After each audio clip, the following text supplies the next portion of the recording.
So I'm here in early April in front of a wall of Striper Cup sign-up boxes to bring you what's going to be the first of our Striper season updates brought to you by West Marine.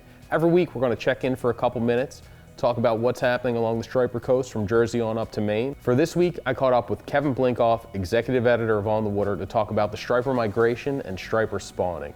He talks about what the Stripers are looking for in terms of river conditions, how long they stay up the rivers to get the spawn going, and whether or not they actually spawn every year. So check out this interview with Kevin and be sure to check in every week for our Striper season update brought to you by West Marine. All right, so I've got Kevin Blinkoff. He's the executive editor of On the Water.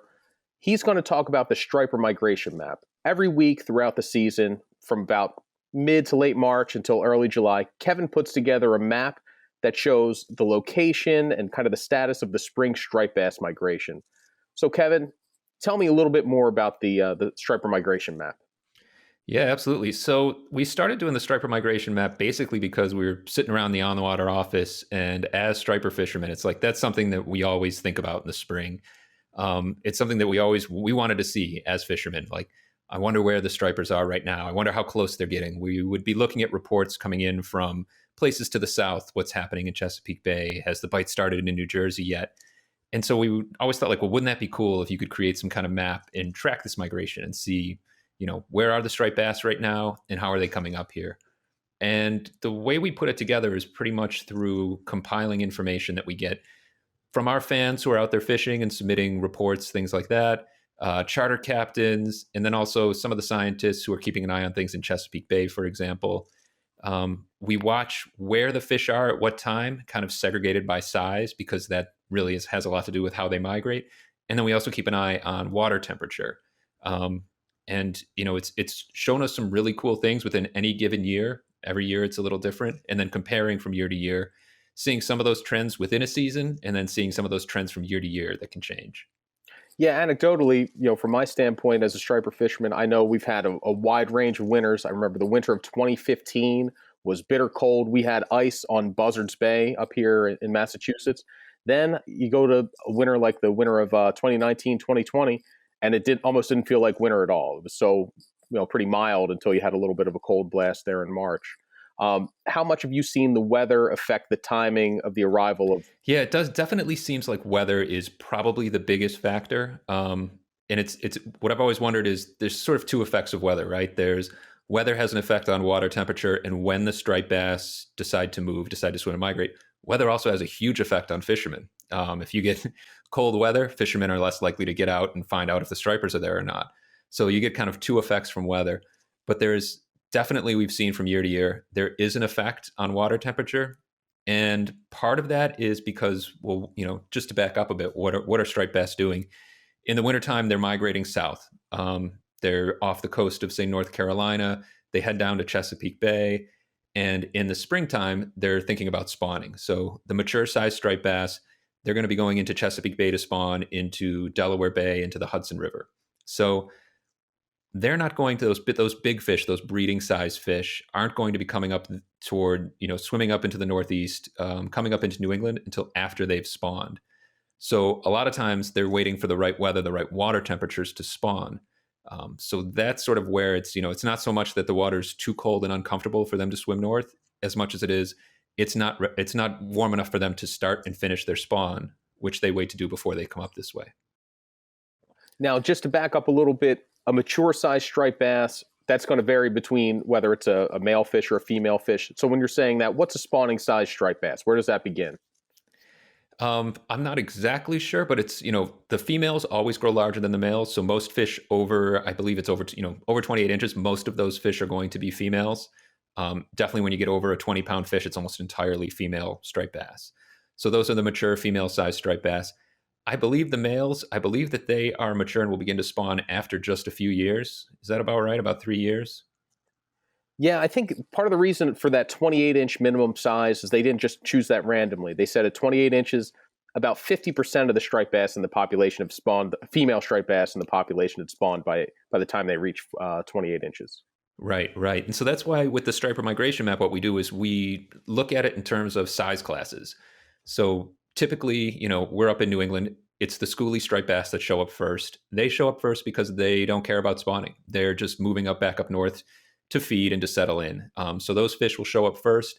And then you start to see the first, keeper 28-inch plus striper show up. You start to see kind of waves of bigger and bigger stripers as fish start to finish their spawning and start to move into the area. So that's, like we were saying, water temperature has a big part because it affects the spawn. Moon phases tend to play a big role in how the striped bass migration moves along, because striped bass often time their spawn with a big tide cycle. So say a big full moon. And we'll hear reports when we're doing the striped migration map. We'll hear what's going on in the Chesapeake, and we'll get the water temperature in some of the tributaries warms up. You get a big full moon in April, say, and all of a sudden we hear reports of lots of striped bass spawning behavior. It's also something where, which I've learned I wasn't totally aware of. It's not like the striped bass swim into the Chesapeake Bay, spawn, and then they all leave. They spawn in very, different rivers and tributaries that flow into Chesapeake Bay. And a lot of those tributaries will start first. So there's kind of a pattern to it where, some of these tributaries, they're the first to warm up and see spawning behavior. And then it kind of travels into different areas of Chesapeake Bay. So you have these waves of fish that go into the bay, spawn, and then come out, which is, when you're fishing in the springtime, it's why things can change suddenly from one day to the next in the spring. You'll get a wave of bigger fish move through, and then it'll go quiet again. Yeah, and I know on those warm, mild winters where there's not a lot of snow melt, it's a dry spring and a warm spring, some of those stripers won't spawn at all, right? They won't see conditions they like, and some of them will leave the bay without actually spawning. Is that true? Yeah, I think any fisherman who's kept a fish in the springtime has probably seen this. And sometimes you'll say in May, cut open a bigger striped bass. If you keep a bigger striped bass and discover inside there's still eggs inside. So this fish should have spawned, should have released its eggs. The eggs are in there, and you can actually sometimes they'll be they'll be green, they'll be being reabsorbed back into the body. So for some reason, I don't know how much of it, how it works, if it's instinct or what, but a striped bass somehow decides or makes a decision not to spawn, and to just instead continue north and join the migration without ever actually releasing its eggs and spawning. And I don't know that science has any answer to why or why not that happens. We've also learned, as they start to do more tagging studies, they're doing more studies where it's satellite tagging. You can see where stripers are swimming. They're doing some DNA studies. They're taking fin clips and scales off of stripers to see where they were born and then where you find them. They're starting to learn more and more things about it. It turns out a lot of this is more complicated than people thought. They've even discovered some striped bass will swim into the Chesapeake and spawn, and then leave, go through the canal into Delaware Bay and Delaware River and spawn again. So you'll actually have fish that spawn in two different places, and it kind of, mixes up the genetic signal there. So you got different genetic populations of stripers depending on which areas they spawn in. Yeah, I don't want to go too far down this road, but you have told me in the past that the Delaware spawning stock has a lot of DNA similarities, genetically similar to the Chesapeake stock, and that has to do with the C&D canal there, and also the fact that the Delaware stock was pretty much nearly wiped out by pollution coming from Philadelphia and Trenton, some of the areas up there. Yeah, I mean, it's reasonable to think that back before Industrial Revolution pollution, there were a lot of spawning sites up and down the coast. And since now you have spawning sites that are kind of separated, you've seen a lot more genetic separation between these populations. I don't know if Chesapeake and Delaware, if it's because of the canal, but there's definitely more mixing there than through other populations. Their genes you can tell a striper from that area that has spawned in that area, usually apart from a Hudson River striper. They've got a pretty different genetic signature. And then also there's a spawning population in Maine, which was populated from fish, I believe, from the Hudson River. And so they have the same genetics as the Hudson River fish. I think I have that right. Were they introduced, the main ones? Was that an effort to rebuild? It was an effort to reestablish the stocking population, which I believe is the Kennebec River. Back to the migration map. It seems like around moon phases especially, you'll just have a week, and it seems like all of a sudden the fish show up everywhere. The fishing lights up in New Jersey. It lights up in Rhode Island, just like it's doing it would do on Cape Cod or even Boston. And that's probably tied to the moon phase there. The reason that it's all seems to happen at once, they just seem to all appear. Yeah, I would say that in my mind, before we started doing this migration map project, I had this vision. I think a lot of fishermen do, that striped bass kind of just move within 100 yards of the coast or so, like with a mile of the coast, let's say, and they start at the south and they just kind of push north and they follow the coastline.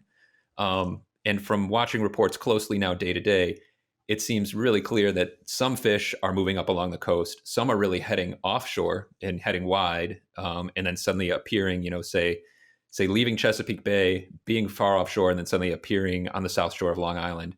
And what we've seen is a lot of times, these big fish will show up in multiple places on the same day, and often, like you're saying, on a big moon tide. Um, and again, those big moon tides, it could be that that's tied to when the stripers move.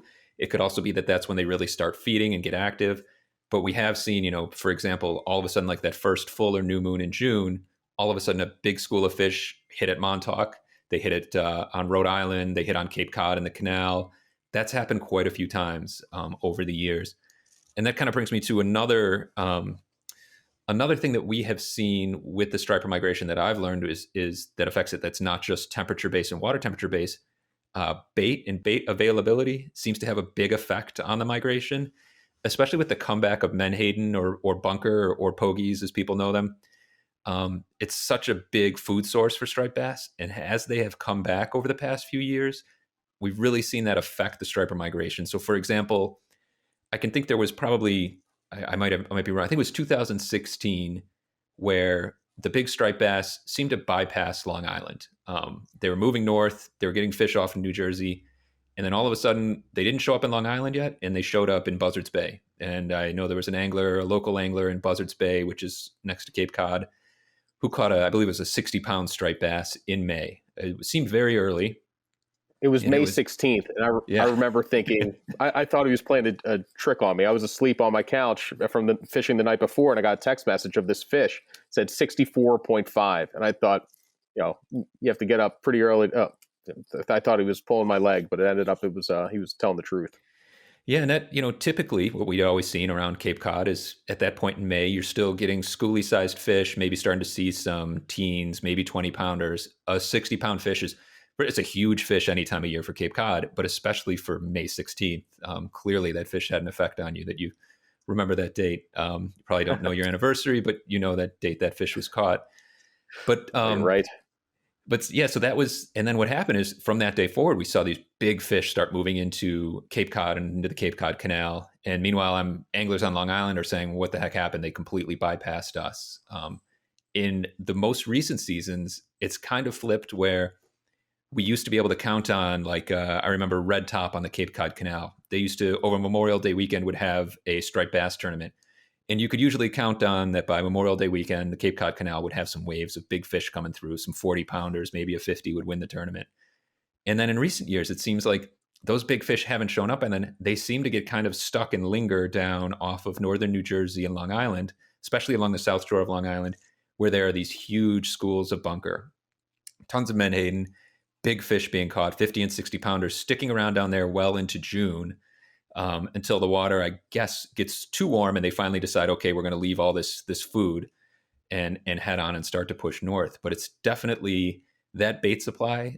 They love bunker. They love menhaden. They'll stick around, and you'll see it down there. You'll have schools of humpback whales mixing in with thresher sharks and big stripers, all feeding on this bunker off the south side of Long Island.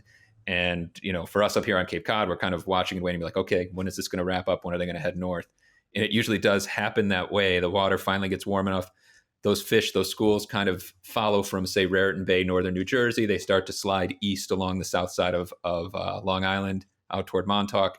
And then all of a sudden they disperse. And then you find out there's fish on Block Island. There's fish heading into Cape Cod. There's fish north of us into Boston. Yeah. And last year, you talked about that year that the fish really seemed to almost skip Long Island. That happened to Cape Cod, to us here on the Cape last year, where, man, it was the end of May, early June, and we were waiting for our first wave of big fish to move through the canal, move along the Elizabeth Islands, and they're already getting 30 and 40 pounders in Boston.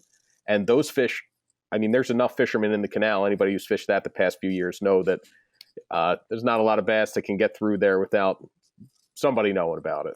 And there were big fish caught on the north shore of Boston, man, right before we ever had fish. Like, it almost seemed like the fish filled in to the canal from the other way last year, where they hit Boston, then eventually made their way north into Cape Cod Bay and the canal from that way, from the opposite end. Yeah, that was definitely something we saw, shared experience for a lot of Cape Cod Canal fishermen last year, that they just felt a little bypassed. And there are actually a lot of tagged fish in the population, and they actually do have sensors at either end of the canal. So they can tell among these tagged fish how many of them migrate north through the canal and at what time, and then when they start to migrate south. This is the Massachusetts Division of Marine Fisheries that has this study and does that. In the past, I know they found that a much higher percentage, I believe it's something like 70% of striped bass that they had tagged, that they're following, were migrating from south to north through the canal in the spring. And then most of them were migrating around the outside of the Cape in the fall. And when they looked at that 1 year, they sort of said, like, okay, we figured it out based on, looking at 1 year. Lots of the fish move north through the canal. And then at the end of the season, they slide down around the outside of the Cape. I think that was the case that year. It's probably the case many years, but that's not what always happens. And again, I tie it in with bait. What we saw this past year was incredible fishing for big striped bass off of Boston Harbor, in the North Shore, mostly kind of open water fishing. So these were 1 to 3 miles off of shore, feeding on menhaden, feeding on some sea herring too. But you kind of got the feeling that this was a huge school of fish that came up the outside of Cape Cod from offshore, maybe Stellwagen Bank in that area, and moved in with the bait into this area off of Boston and off of the North Shore, which was an incredible bite that lasted from, I think, sometime mid to late June and went through most of July. Guys getting just incredible big fish. We did a TV show on it with Brian Coombs, who's a fisherman out of Boston Harbor. Big fish on topwater plugs, big fish on snagged bunker and pogies, menhaden, whatever you want to call them. It was just again, every year different. And it was another thing that we kind of traced with the striper migration map to kind of see what it was all about. And just to kind of land the plane here, it gets you to the beginning of every season. We're at the time right now where we're starting to wonder, like, okay, we've had a pretty snowy winter. I don't know if you would describe it as cold, if you describe it as warm. I don't know what we're going to see. It's, in the coming months. Are we going to have a warm April? Are we going to have a cold April? But you just kind of wait to see and wonder, and you can make all the predictions you want on what's going to happen, and you never really know exactly with striped bass. Yeah, well, I can't wait to find out. I look forward to checking in. That goes up on onthewater.com every Friday, so we'll all be staying tuned. Kevin, thank you very much for giving us the rundown on the striper migration map and a lot of really interesting facts about striper spawning and striper behavior. That was great. I hope you enjoyed this first striper season update. Be sure to check in every Friday. We're going to be posting a new one. And if you haven't yet signed up for the Striper Cup, this is what you get in each sign-up package. And we'll see you next week.